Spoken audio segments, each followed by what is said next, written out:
সমূহ অসমবাসীক আপোনাৰ জৰিয়তে অসমীয়া নৱবৰ্ষৰ আৰু ৰঙালী বিহুৰ শুভেচ্ছা জ্ঞাপন কৰিলোঁ।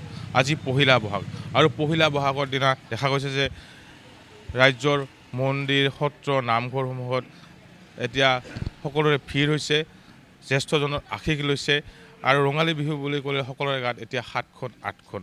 আৰু পহিলা বহাগৰ দিনা দেখা গৈছে গোৱালপাৰা চহৰৰ বাপুজীনগৰত থকা ত্ৰিপতি যি পেট্ৰল পাম্পত এনেদৰে যি ইয়াৰ কৰ্মচাৰীসকলে তেওঁলোকে যি জাতীয় সাজপাৰ পৰিধান কৰি তেওঁলোকৰ কৰ্ম কৰি আছে, ভিডিঅ' জানিছে, দেখুৱাইছে। চাওক প্ৰত্যেকজন ইয়াৰ যি কৰ্মচাৰী প্ৰত্যেক বছৰে তেওঁলোকে যি অসমীয়া যি জাতীয় সাজপাৰ বিহুৰ যি জাতীয় সাজপাৰ এনেদৰে তেওঁলোকে পিন্ধি প্ৰত্যেকজন গ্ৰাহকক এনেদৰে তেওঁলোকৰ যি কৰ্ম এনেদৰে কৰি গৈ আছে, ভিডিঅ' জানি দেখা হৈছে। আৰু লগতে তেওঁলোকে এই পহিলা বহাগৰ পৰা 7 বহাগলৈ এনেদৰে প্ৰত্যেক বছৰে তেওঁলোকৰ এনেদৰে কৰ্মচাৰীসকলে এনেদৰে পৰম্পৰা তেওঁলোকে অব্যাহত ৰাখিছে, ভিডিঅ' জানিছে, দেখুৱাই আছে। এনেদৰে মই পাৰিলে ইয়াৰ কৰ্মচাৰীসকল আছে আৰু লগতে ইয়াৰ স্বত্বাধিকাৰীগৰাকীও আছে, স্বত্বাধিকাৰীগৰাকীৰ লগতে মই কিছু কথা পাতিব যত্ন কৰিম। মই প্ৰথমতে দাদা আপোনাৰ কাষত আহিছোঁ, প্ৰথমতে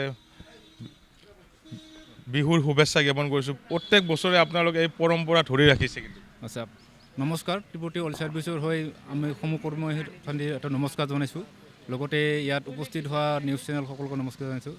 আজি ধৰক নৱবৰ্ষ বহাগৰ 1 তাৰিখ, গতিকে আমাৰতো তেল ডিপু পেট্ৰল পাম্প বন্ধ নাথাকে, ডিউটিটো এছেঞ্চিয়েল ডিউটিত পৰে। সেইটোৰ কাৰণে আমি ধৰক ইয়াতে গোটেইখিনি লগ লাগি এইটো বিহু উদযাপন কৰি আছোঁ।